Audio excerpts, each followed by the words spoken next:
Everyone, I am Shadab Anjum. आज हम discuss करने वाले हैं teaching methodology, which is Hindi में इसको बोलते हैं पढ़ाने का तरीका। सो टीचिंग मेथोडोलॉजी एक बहुत बड़ा ह्यूज पार्ट है सब्जेक्ट का, जिसमें हमें कई तरीके के मेथड सीखने को मिलते हैं।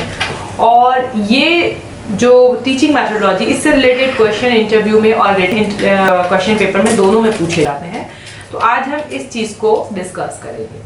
टीचिंग मेथोडोलॉजी में हम जो टीचिंग प्रिंसिपल्स होते हैं और जो मेथड्स होते हैं, उसके थ्रू हम बच्चों की लर्निंग को एड्रेस करने की कोशिश करते हैं और हम उनको बेस्ट तरीके से अपनी बात को बताने और समझाने के लिए कोशिश करी जाती है। इसमें हम मेथड्स के थ्रू हम बच्चों को कोशिश करते हैं कि उनकी लॉजिकल, एक्सप्लोरर और गोल ओरिएंटेड हम उनको बना सकें। कॉन्सेप्ट के जो भी कॉन्सेप्ट उनको पढ़ाया गया है उसकी एक अंडरस्टैंडिंग बढ़ा सकें।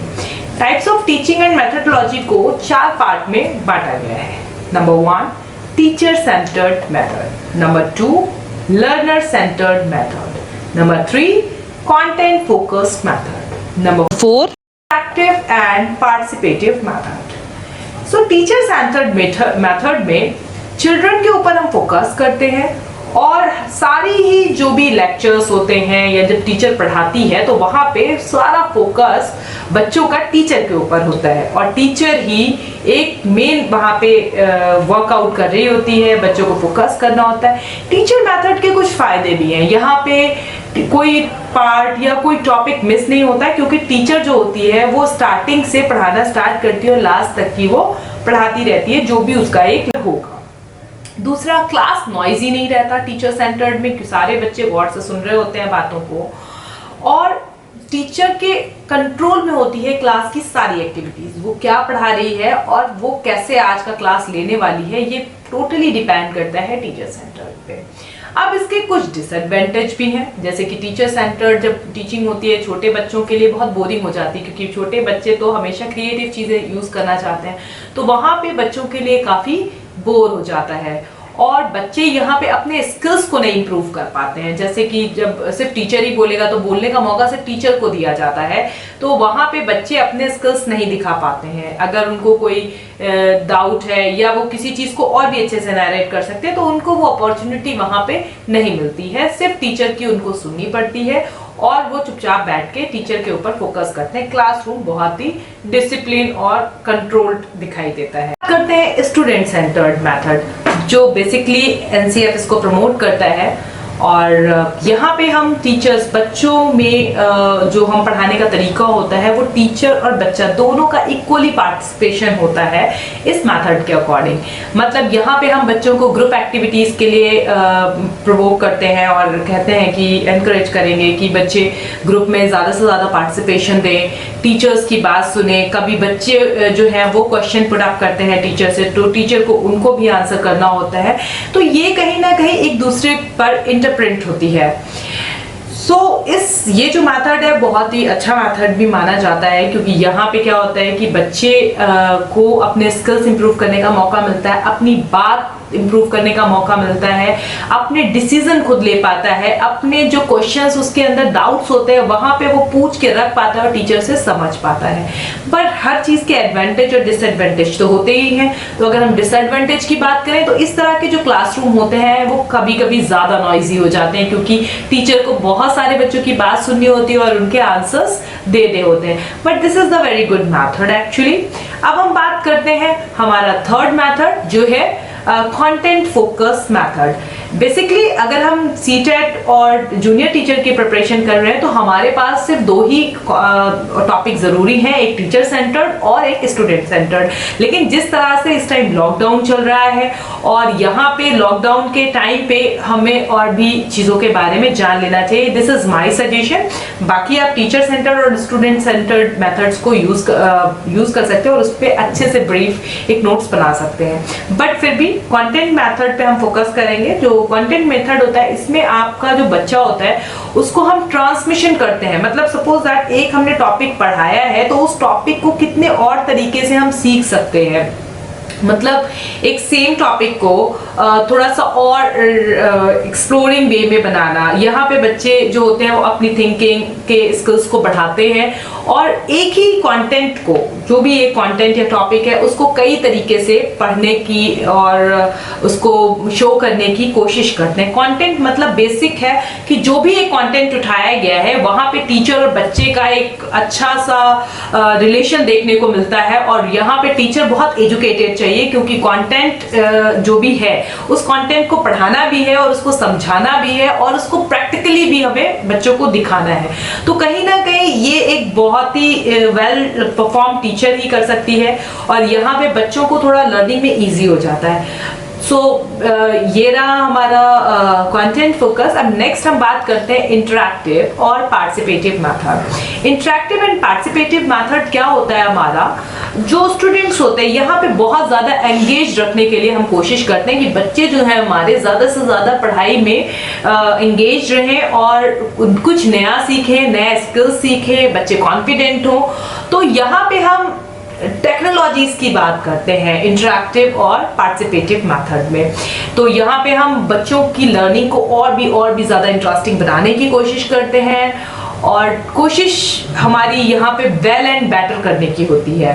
अब हम आपको बताना चाहते हैं कुछ ऐसे इफेक्टिव टीचिंग मेथड्स या स्ट्रैटेजीज जो आपको यूज करना है इन योर आपके क्लासरूम। जब आप आगे आने वाले टाइम में टीचर्स बनेंगे तो टास्क बहुत डिफिकल्ट होने वाले हैं, क्योंकि बच्चे दिन पे दिन स्मार्ट होते जा रहे हैं और एजुकेशन भी वो चाहते हैं उतनी ही स्मार्ट हो, क्योंकि बच्चे आजकल जाहिर सी बात है टीचर सेंटर्ड मेथड से तो नहीं पढ़ सकते।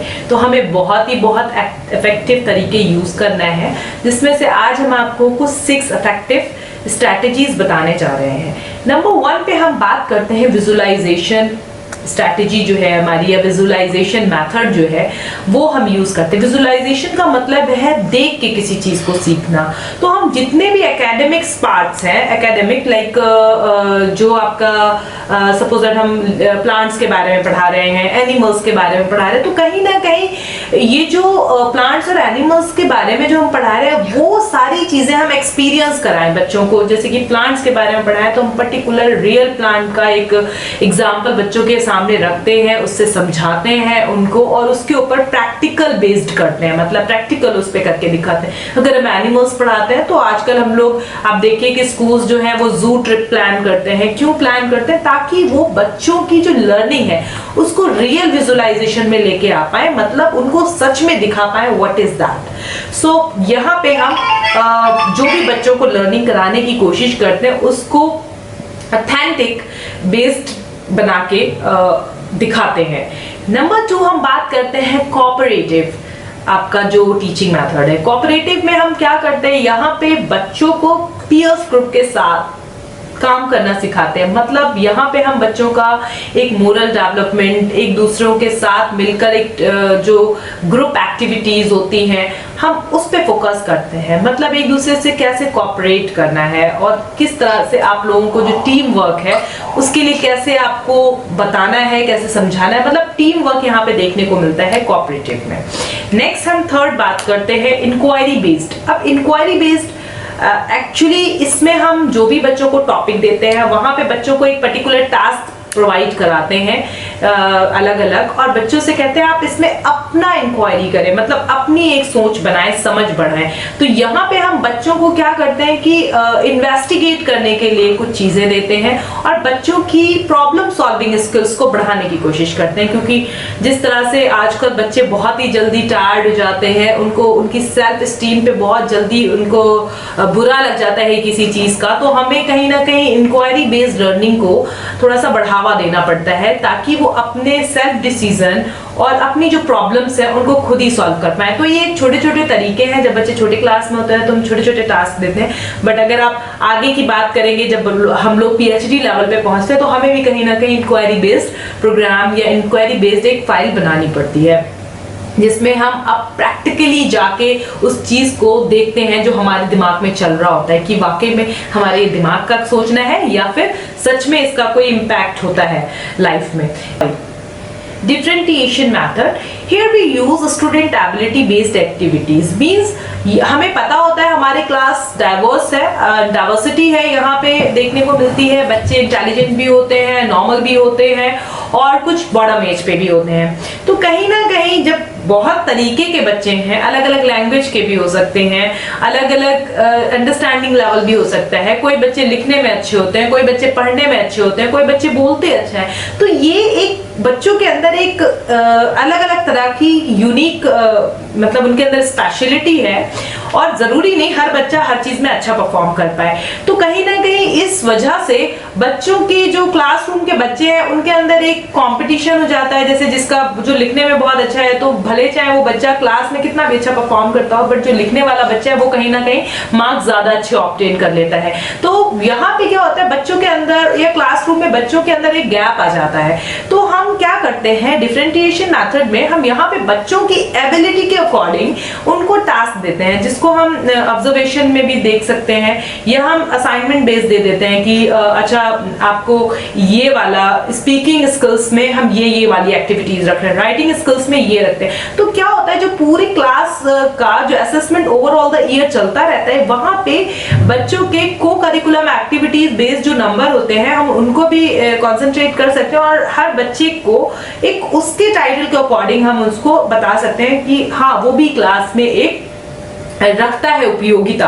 ऐसा नहीं है कि अगर आप लिखने में अच्छे नहीं हो तो जरूरी नहीं है कि आप बोलने में अच्छे ना। तो बच्चों की कैपेबिलिटी और एबिलिटी के अकॉर्डिंग हम बच्चों के क्लास में जो गैप हो जाता है, कोई बच्चा जो चीज में नहीं पार्टिसिपेट कर पाता है और किसी चीज में बहुत अच्छा होता है, तो इस गैप को फिल करने की हम कोशिश करते हैं।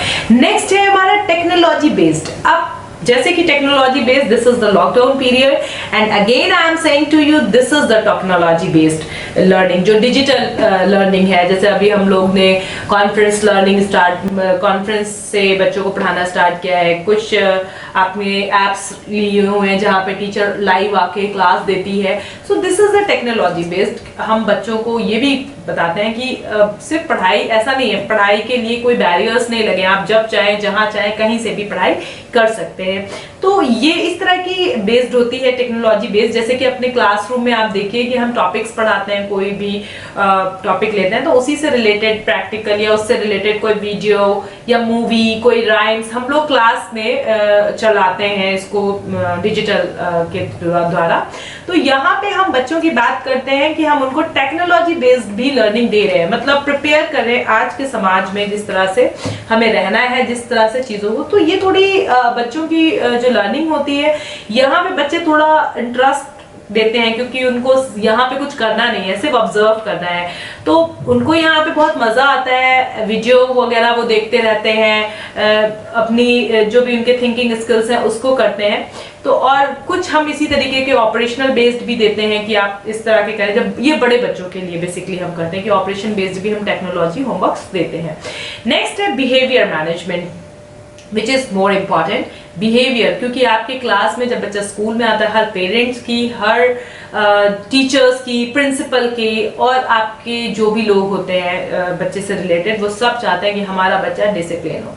बट डिसिप्लिन तो सब चाहते हैं, बट कोई नहीं चाहता कि बच्चे की डांट पड़े। इवन हम टीचर, हम लोगों को भी यही सिखाया है कि हमें बच्चों को डांटना नहीं, कोई भी काम फोर्सफुली नहीं कराना है, हमें कराना है उनके इम्प्रूवमेंट और डेवलप कराना है और नेचुरली कराना है। तो यहाँ पे हम लोग क्या करते हैं, बिहेवियर मैनेजमेंट जो हम लोग बच्चों का करते हैं, तो यहाँ पे हम एक क्लासरूम में एक्टिविटी टास्क रखते हैं। जैसे कि एवरीडे आज जो बच्चा सबसे सुंदर लिखेगा तो उसको एक स्टार टैग हम लोग बना लेते हैं। वो कई तरीके के टैग्स होते हैं, कोई स्कूल्स तो प्लास्टिक्स के बनवा के रखते हैं, कुछ लोग, कुछ टीचर्स जो होती हैं वो स्टार या फिर स्माइलीज कलरफुल बड़ी अच्छी सी सुंदर सुंदर काट के रखती हैं। और क्लास टीचर सुबह अनाउंस करती है कि आज हम जो है बेस्ट राइटिंग डे अनाउंस कर रहे हैं। तो उस दिन क्लास में होल डे जो भी बच्चा अच्छा लिखेगा तो उसको वो स्माइली मिलती है। एंड यू नो दैट बच्चों के लिए छोटी छोटी चीजें बहुत इंपॉर्टेंस अदा करती हैं। तो वहां पे बच्चे क्या होते हैं, होल डे वो बच्चे एक अच्छे से लिखने की कोशिश करेंगे, एटलीस्ट ट्राई करेंगे और हमेशा दोबारा अचीव। अब यहाँ पे बच्चों का मोरल भी नहीं डाउन करना है आपको, एक बच्चा जीतेगा या 2 बच्चे जीतेंगे अच्छा लिखने में तो सभी को और भी आपको ध्यान रखना है कि किसी और बच्चे का मोरल ना डाउन हो जाए।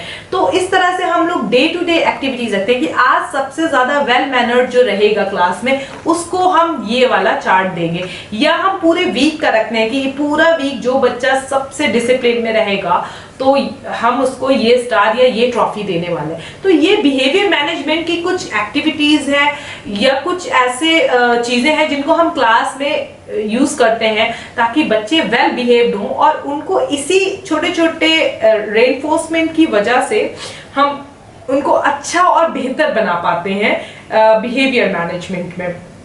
तो हमारे 6 थे visual, cooperative, inquiry based, differentiation, technology based and behaviour management. ये हमारे 6 कुछ ऐसे मैनेजमेंट हैं जिनको हमें ध्यान रखना है और हमें कोशिश करना है कि जो हम बच्चों को जो टीचिंग प्रोवाइड कर रहे हैं, जो मेथड्स प्रोवाइड कर रहे हैं, वो कहीं ना कहीं सबसे मिक्सअप हो, क्योंकि बच्चे सिर्फ एक तरह की पढ़ाई करते हुए बोर हो जाते हैं।